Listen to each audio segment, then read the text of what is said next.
ಓಂ ಶ್ರೀ ಗುರು ಬಸವಲಿಂಗಾಯ ನಮಃ. ಬಸವ ಬಸವ ಬಸವ ಎನ್ನುತ್ತಿರುಪರು ಬಸವನ ಘನವನಾರು ಅರಿಯರಲ್ಲ. ಪರಶಿವನಲ್ಲಿ ಅಂತರ್ಗತವಾಗಿದ್ದ ಮಹಾ ಶಕ್ತಿ ಬಹಿಷ್ಕರಿಸಿತ್ತು. ಆ ಚಿತ್ತೆ ಚಿದಂಗ ಬಸವ. ಆ ಬಸವನಿಂದ ಉದಯಿಸಿದ ಚಿದ್ವಿಭೂತಿಯನ್ನು ಒಲಿದು ಧರಿಸಿದ ಶರಣರೆಲ್ಲರೂ ಜ್ಯೋತಿರ್ಮಯ ಲಿಂಗ ಒಪ್ಪುದು ತಪ್ಪುದು ಉರಿಲಿಂಗ ಪೆದ್ದಿಪ್ರಿಯ ವಿಶ್ವೇಶ್ವರ. ಮತ್ತೆ ಮತ್ತೆ ನಾವು ಅಷ್ಟಾವರಣಗಳನ್ನ ಮುಟ್ಟಿದಂಗೆಲ್ಲ ನಮ್ಮನ್ನ ಮುಟ್ಕೊಳ್ಬೇಕಾಗ್ತದೆ. ಬಹಳಷ್ಟು ಜನ, ನಾನು ಮೊನ್ನೆ ಜಂಗಮ ವಿಷಯ ಮಾತಾಡಿದಾಗ ಬಹಳ ಮಂದಿ ಹೇಳಿದ್ರು, ಕೆಲವ್ರು ಹೇಳಿದ್ರು ಬಹಳ ಚೆನ್ನಾಗಿತ್ತು ಅಂತ ಹೇಳಿದ್ರು, ಕೆಲವ್ರು ಹೇಳಿದ್ರು ನಮಗೇನು ತಿಳಿಲಿಲ್ಲ ಅಂತ ಹೇಳಿದ್ರು, ನಮಗೆ ಬಹಳ ಕೆಳಗೆ ಬಂದು ಹೇಳ್ರಿ ಅಂತ ಹೇಳಿದ್ರು. ಯಾಕೆ ಹಂಗಾಗತ್ತಂತ ಹೇಳಿದ್ರೆ, ಮೂಲ ಕಾರಣ ನನ್ನ ಸ್ವರೂಪದಲ್ಲಿ ನಾನು ನನ್ನಲ್ಲಿ ನಿಂತ ನಿಲುಗಡೆಯಲ್ಲಿ ಇದ್ದಂಥ ಸ್ಥಿತಿಯಲ್ಲಿ ವಿಷಯಗಳು ಅರ್ಥ ಆಗ್ತಾವ ಅಷ್ಟೇ. ನನ್ನ ಎತ್ತರವನ್ನ, ನಾನು ಮಾನಸಿಕ ಎತ್ತರವನ್ನ ಹೆಚ್ಚಿಸ್ಕೊಂಡ್ರೆ ಆ ವಿಷಯ ಅಪ್ಯಾಯಮಾನ ಆಗ್ತದೆ, ಇಲ್ದಿದ್ರೆ ತಿಳಿಯೋದೇ ಇಲ್ಲ. ಹೇಳಿದ್ದೆಲ್ಲ ಸುಮ್ಮನೆ ಗಾಳಿಯಲ್ಲಿ ಮಾತಾಡೋದಂಗೆ ಆಗ್ತದೆ.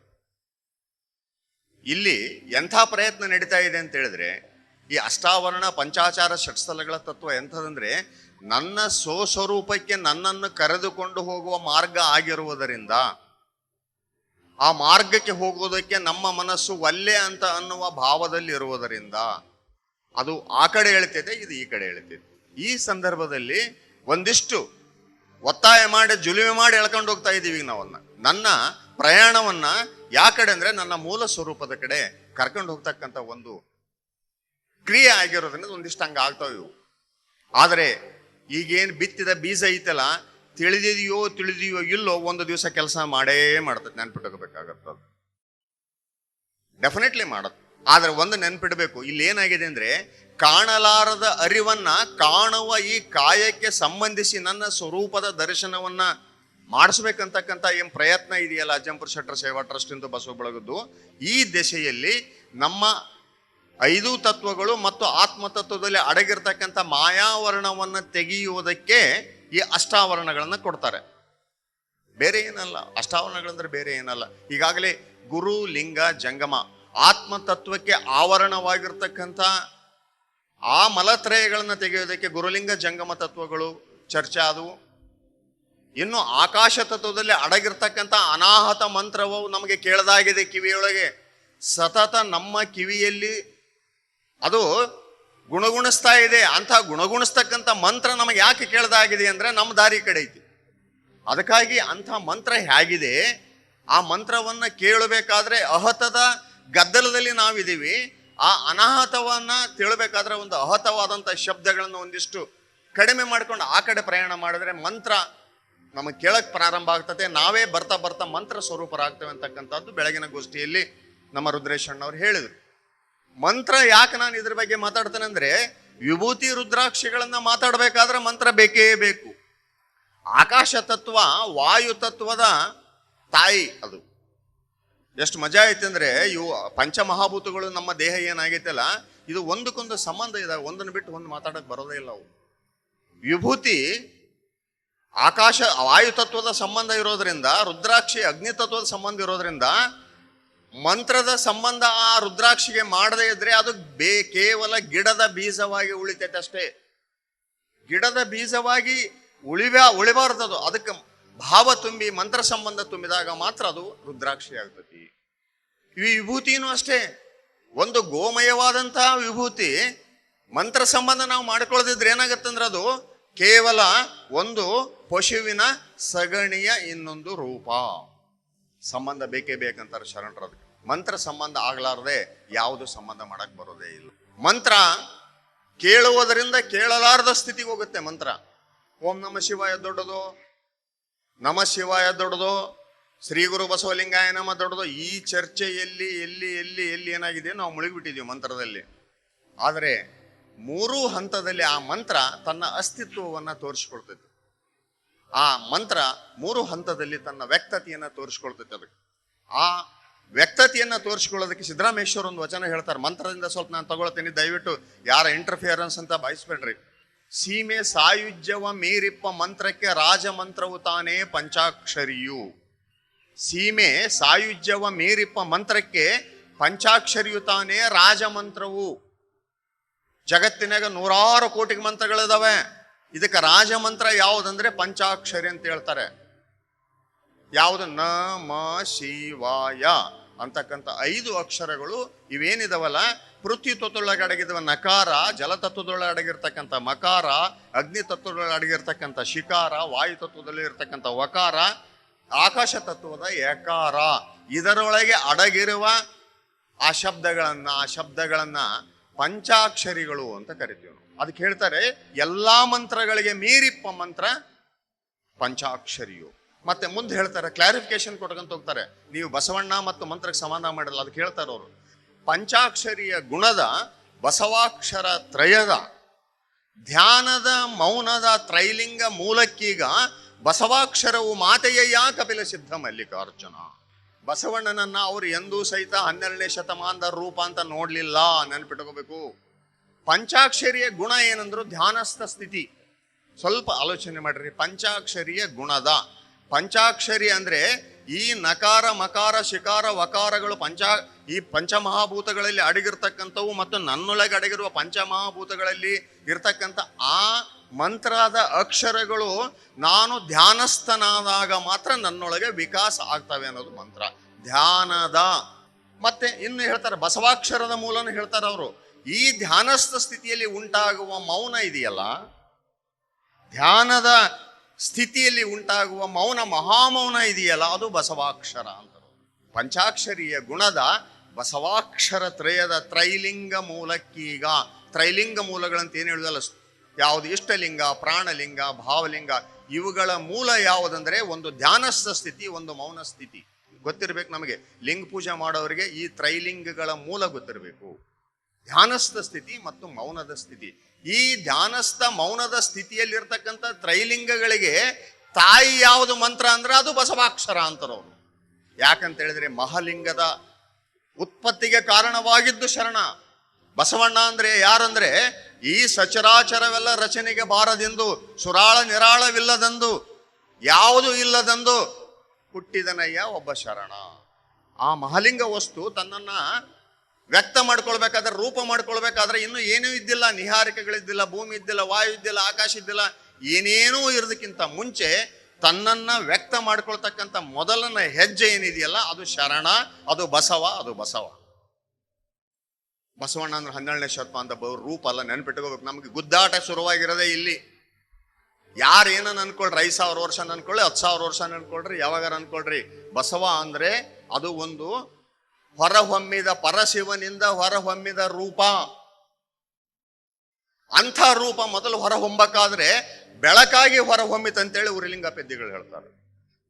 ಪರಶಿವನಿಂದ ಬಹಿಷ್ಕರಿಸಿದ ವಸ್ತು ಬಹಿಷ್ಕರಿಸಿತ್ತು, ಹೊರಗೆ ಸೌಂಡ್ ಮಾಡ್ಕೊಂತ ಹೊರಗೆ ಬಂತದು. ಅದಕ್ಕೆ ಬಿಗ್ ಬ್ಯಾಂಗ್ ಅಂತ ಕರೆದಿ ವಿಜ್ಞಾನದಲ್ಲಿ. ಇದರಲ್ಲಿ ಬಿಗ್ ಬ್ಯಾಂಗ್ ಸೌಂಡ್ ಮಾಡ್ಕೊಂತ ಹೊರಗೆ ಬಂತು, ಮಹಾ ಬೆಳಕದು. ಆ ಬೆಳಕಿನಲ್ಲಿ ಚಿನ್ನಾದ ಚಿದ್ಬಿಂದು ಚಿತ್ತಳೆಗಳ ನಿರ್ಮಾಣ ಅದು. ಚಿನ್ನಾದ ಚಿದ್ಬಿಂದು ಚಿತ್ತಳೆಗಳು ನಂತರದಲ್ಲಿ ಅದರೊಳಗಿರೋ ಚಿತ್ ಬೇರೆಯಾಗಿ ನಾದ ಬಿಂದು ಕಳೆಗಳ ಮಾತ್ರ ಉಳ್ಕೊಂಡು ಮಜಾ ಐತಿ ಇಲ್ಲಿ ರಚನೆ ಇದು. ಆ ಚಿತ್ ಯಾವಾಗ ಬೇರೆ ಆಯಿತು, ನಾದ ಬಿಂದು ಕಲೆಗಳಿಗೆ ಮಾಯಾವರಣ ಆಯಿತು. ಆ ಮಾಯಾವರಣದ ದೆಸೆಯಲ್ಲಿ ಆಕಾಶ, ವಾಯು, ಪೃಥ್ವಿ, ಅಗ್ನಿ, ಜಲ ಇವು ಹುಟ್ಟಿದ್ವು. ಅದರಿಂದ ಸಕಲ ಚರಾಚರಗಳಲ್ಲಿ ಹುಟ್ಟಿದ್ವಿ, ನಾವು ನೀವೆಲ್ಲ ಹುಟ್ಟಿದ್ವಿ. ನಮ್ಮ ಮೂಲ ಯಾವುದಂದ್ರೆ ಅದು. ಈಗ ನಾವು ವಿಭೂತಿಯನ್ನು ಹಚ್ಚಿಕೊಳ್ಳೋದ್ರ ಮೂಲಕ ಎಲ್ಲಿ ಹೊಂಟಿವಂದ್ರೆ ಮಾಯಾವರಣವನ್ನ ದಾಟಿ ನನ್ನ ಮೂಲ ಸ್ಥಿತಿ ಇದೆಯಲ್ಲ ಮಹಾಲಿಂಗವನ್ನ ದಾಟಿ, ಅದಕ್ಕೆ ಹೇಳ್ತಾರೆ ಆ ಉರಿಲಿಂಗ ಪೆದ್ದಿಗಳು, ಬಸವನಿಂದ ಉದಯಿಸಿದ ಚಿದ್ ವಿಭೂತಿಯನ್ನು ಧರಿಸಿದ ಶರಣರೆಲ್ಲರೂ ಜ್ಯೋತಿರ್ಮಯ ಲಿಂಗ ಒಪ್ಪುದು ತಪ್ಪುದು ಉರಿಲಿಂಗ ಪೆದ್ದಿ ಪ್ರಿಯ ವಿಶ್ವೇಶ್ವರ. ಸುಮ್ಮನೆ ಹಿಂಗೆ ವಿಭೂತಿ ಹಚ್ಕೊಂಡ್ಬಿಡ್ರಿ, ಏನಾಗ್ತೀವಿ ನಾವಂದ್ರೆ ಬಸವಣ್ಣನೇ ನಾವಾಗ್ತೀವಿ. ಎಷ್ಟು ಮಹಾನ್ ಶಕ್ತಿ ಐತೆ ಅದ್ರೊಳಗಂದ್ರೆ, ಲಿಂಗಾಯತರಿಗೆ ದುರ್ದೈವ ವಿಭೂತಿ ಹಚ್ಕೊಳ್ಳಿಲ್ಲ, ಲಿಂಗ ಕೇಳಿಲ್ಲ, ರುದ್ರಾಕ್ಷ ಕೇಳಲ್ಲ. ಮಕ್ಕಳು ಸಹಿತ ಅವ್ರನ್ನ ನೋಡಿ ಮಕ್ಕಳು ಸಹಿತ ವಿಭೂತಿ ಮನ್ಯಾಗ ಏನಾರು ಒತ್ತಾಯಕ್ಕೆ ಹಚ್ಕೊಂಡ್ರೆ ಹೊರಗೆ ಹೋಗೋ ಮುಂದೆ ಕೆಡಿಸ್ಕೊಂಡು ಹೋಗ್ತಾರೆ. ಕಾಲೇಜ್ನಾಗ ನಮ್ಗೆ ಏನಾರು ನಕಲಿ ಮಾಡ್ತಾರೆ ಹುಡುಗರು ಬೇಡ ಅಂತ. ಕಾರಣ ಇಷ್ಟೇ, ಆ ವಿಭೂತಿಯ ಪಾವಿತ್ರ್ಯತೆ ಗೊತ್ತಿಲ್ಲ ನಮಗೆ. ವಿಭೂತಿಯ ಮಹಿಮೆ ಗೊತ್ತಿಲ್ಲ ನಮಗೆ. ನಿಮಗೆ ಕೆಲವು ಹೇಳ್ತೀನಿ ಬದಲಾವಣೆಗಳಾದವನ್ನ. ನಾನು ಅದಕ್ಕೆ ಇವರಿಬ್ಬರು ನಮ್ಮ ಸ್ನೇಹಿತರು ಬೆಳಕೋಡು ಮತ್ತು ಮಹಾಗಾವಲಿಂದ ಬಂದವರು, ಚಿಕ್ಕೋಡಿ ತಾಲೂಕು, ಅವರ ಆದ ಬದಲಾವಣೆಗಳನ್ನು ಹೇಳೋದಕ್ಕೆ ಅವ್ರು ನಾವು ಇವತ್ತು ವೇದಿಕೆ ಮೇಲೆ ಕರೆದಿದ್ದೀವಿ. ಎಷ್ಟು ಅದ್ಭುತ ಬದಲಾವಣೆಗಳು ಬಂದಾವಂದ್ರೆ ವಿಭೂತಿಲಿಂದ, ಈ ಒಂದು ಬಸವಣ್ಣನ ತತ್ವದಿಂದ ಅಂತ ಹೇಳಿದ್ರೆ ಬಹಳ ಅಭೂತಪೂರ್ವವಾದಂಥ ಬದಲಾವಣೆ ಇದೆ. ನಾವು ಕಲ್ಲುಗಳಾಗಿರೋದ್ರಿಂದ ನಮಗೆ ಬದಲಾವಣೆ ಬರೋದೇ ಇಲ್ಲ.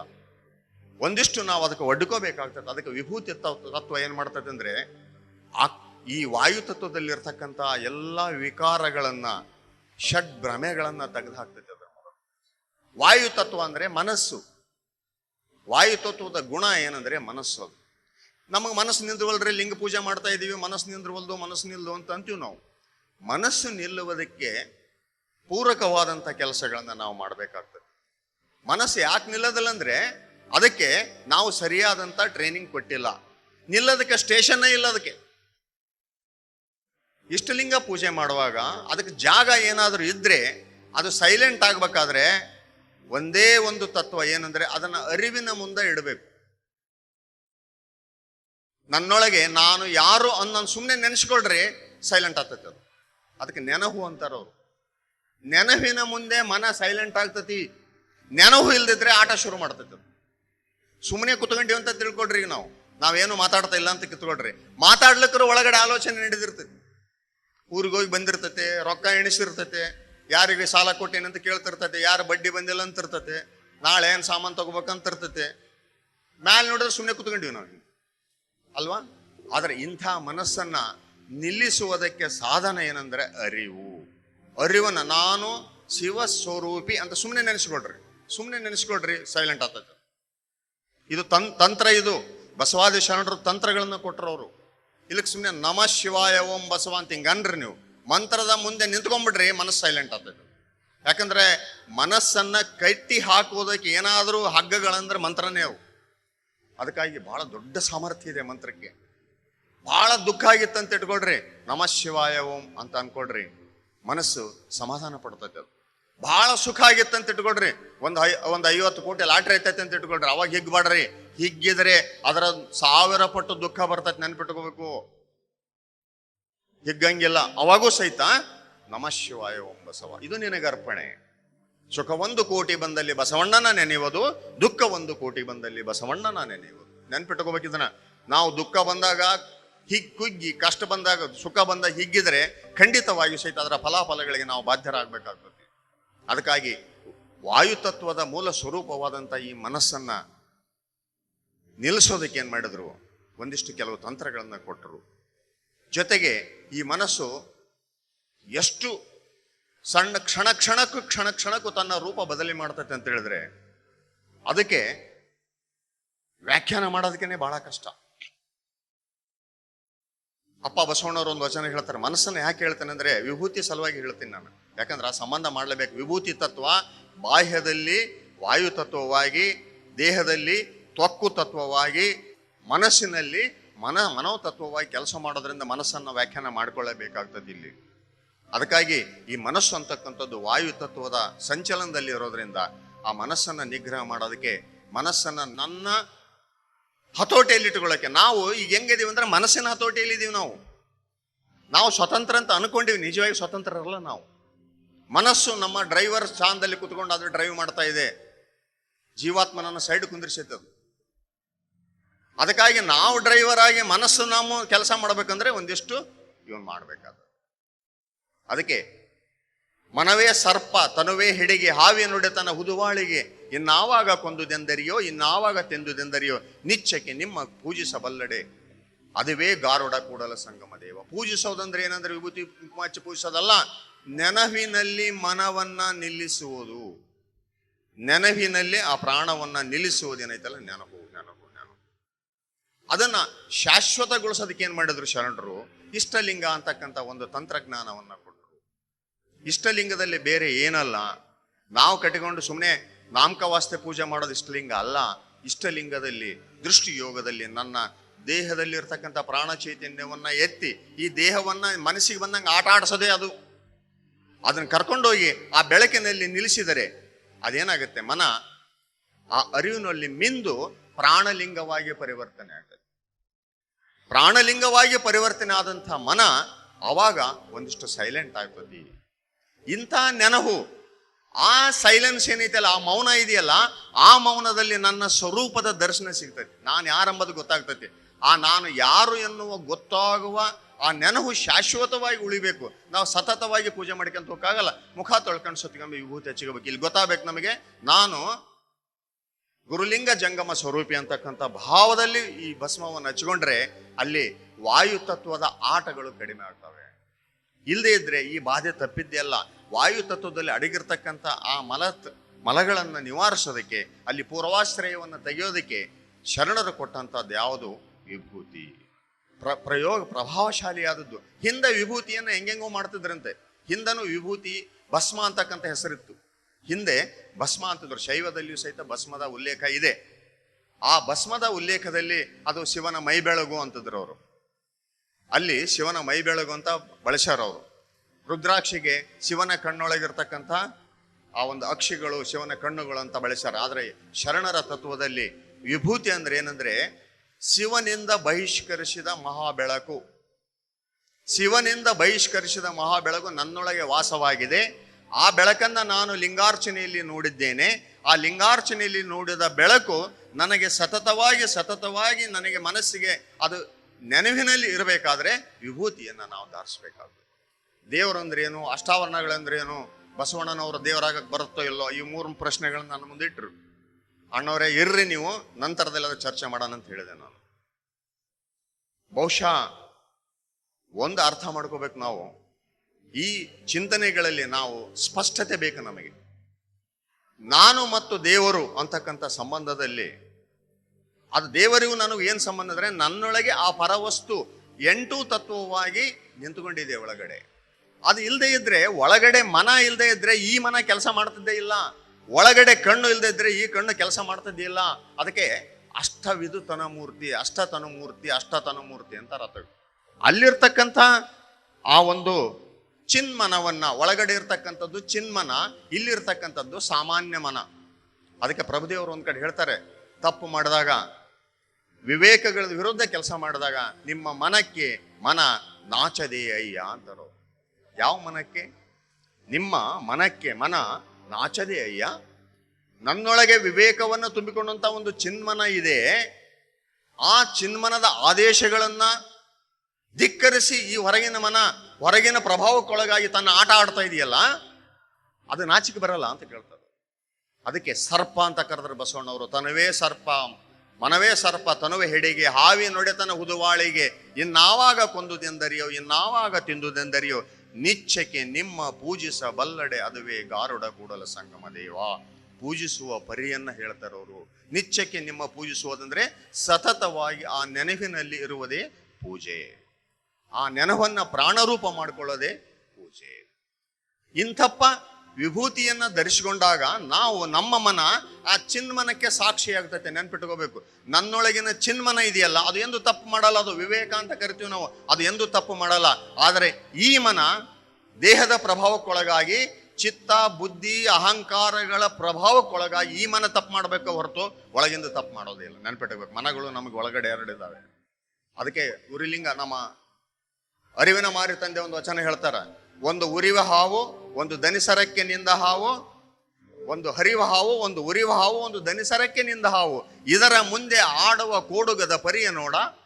ಮನಕ್ಕೆ ಹೇಳ್ತಾರೋ, ಇದರ ಮುಂದೆ ಆಡುವ ಕೋಡುಗದ ಪರಿಯ ನೋಡ, ಮಂಗ ಇದು ಮನ ಅಂತಾರೋ. ಮುನ್ನ 3 ಹಾವು ಕುಂತಾವು, ಒಂದು ಹರಿವ ಹಾವು, ಒಂದು ಉರಿವ ಹಾವು, ಒಂದು ದನಿಸರಕ್ಕೆ ನಿಂದ ಹಾವು. ಈ ಕಡೆ ಹೋಗ್ಬೇಕಂದ್ರೆ ಅದು ಬುಸ್ ಅಂತತೆ, ಈ ಕಡೆ ಹೋಗ್ಬೇಕಂದ್ರೆ ಇದು ಬುಸ್ ಅಂತತೆ, ಈ ಕಡೆ ಹೋಗ್ಬೇಕಂದ್ರೆ ಇದು ಬುಸ್ ಅಂತ. ಅದೇನ್ ಮಾಡ್ತತೆ, ಯಾಕೆ ಇದ್ರ ಕಿರಿಕಿರಿ ಅಂತೇಳಿ ಇವು 3 ಅನುಸಂಧಾನದಲ್ಲಿ ತಾನು ಕೆಲಸ ಮಾಡಿಬಿಡ. ಅದಕ್ಕೆ ಪರಿಹಾರ ಹೇಳ್ತಾರೆ ಅವರು ಅರಿವಿನ ಮಾರಿ ತಂದೆ. ಹರಿವ ಹಾವನ್ನ ಕಾಲಲ್ಲಿ ತುಳಿದು, ಉರಿವ ಹಾವನ್ನ ಬಾಯಲ್ಲಿ ಕಚ್ಚಿ, ದನಿಸರಕ್ಕೆ ನಿಂದ ಹಾವನ್ನು ಕೈಯಲ್ಲಿ ಹಿಡಿದಿರಲು ಕೋಡುಗದ ಒಡೆಯ ಬಂದ. ಕೋಡುಗ ಅಂದ್ರೆ ಮನ, ಮನದ ಒಡೆಯ ಯಾರಂದ್ರೆ ಅರಿವು, ಗುರು. ಕೋಡುಗದ ಒಡೆಯ ಬಂದ. ಸುಮ್ಮನೆ ಬಂದನತ, ಕೋಲ ತಂದ. ಸುಮ್ಮನೆ ಬಂದಿಲ್ಲ, ಕೋಲು ತಂದ, ಕೋಲಿನಿಂದ ಕುಟ್ಟಿದ. ವಚನ ಇದು, ನನ್ನ ಶಬ್ದಗಳಲ್ಲ, ದಯವಿಟ್ಟು ತಿಳ್ಕೊಳ್ರಿ. ಕೋಲಿನಿಂದ ಕುಟ್ಟಿದ ಲಿಂಗಕ್ಕೆ ಸಮಾಧಾನ ಮಾಡ್ತಾರ ಅವ್ರು. ಕೋಲಿನಿಂದ ಕುಟ್ಟಿದ ಇಷ್ಟು ಲಿಂಗಕ್ಕೆ ಹೇಳ್ತಾರ ಅವ್ರು. ಕೋಡಗ ಸತ್ತಿತ್ತು, ಅಲ್ಲೇನಾಯ್ತು? ಮನ ಸತ್ತು ಹೋಯ್ತು. ಮನ ಸತ್ತುಗಳೇ ಉಳ್ಕೊಳ್ಳೋರು ಯಾರಂದ್ರೆ ನಾನೇ. ಅಲ್ಲಿ ನನ್ನ ನಿಜ ರೂಪದಿಂದ ನನ್ನನ್ನ ಏನಾದರೂ ದೂರ ಮಾಡುತ್ತಂದ್ರೆ ಅದು ಮನನೇ. ಕೋಡಗ ಸತ್ತಿತ್ತು, ಅಲ್ಲಿಂದ ಪ್ರಯಾಣ ಶುರುವಾಯ್ತು ನನಗೆ. ಮನನೇ ಇದಕ್ಕೆ ಅಡ್ಡಿ. ಅದಕ್ಕಾಗಿ ಭಸ್ಮವನ್ನ ಅದಕ್ಕೆ ಯಾವ ರೀತಿ ಲೇಪಿಸ್ತಾರಂದ್ರೆ, ನನ್ನ ಈ ಮನವನ್ನ ನನ್ನ ಚಿನ್ಮನಕ್ಕೆ ಸಂಬಂಧ ಮಾಡಲು ಈ ಭಸ್ಮವನ್ನ ನಾವು ಲೇಪಿಸಿಕೊಳ್ತೀವಿ. ನಾವು ಇದು ನಮ್ಮೊಳಗಿರ್ತಕ್ಕಂಥ ಆ ವಾಯುವಿನ ಕಾಟಗಳನ್ನ ತಪ್ಪಿಸ್ಕೊಳ್ಳೋಕೆ ನಾವು ಇದನ್ನ ಬಳಸ್ಕೊಳ್ತೀವಿ ನಾವು.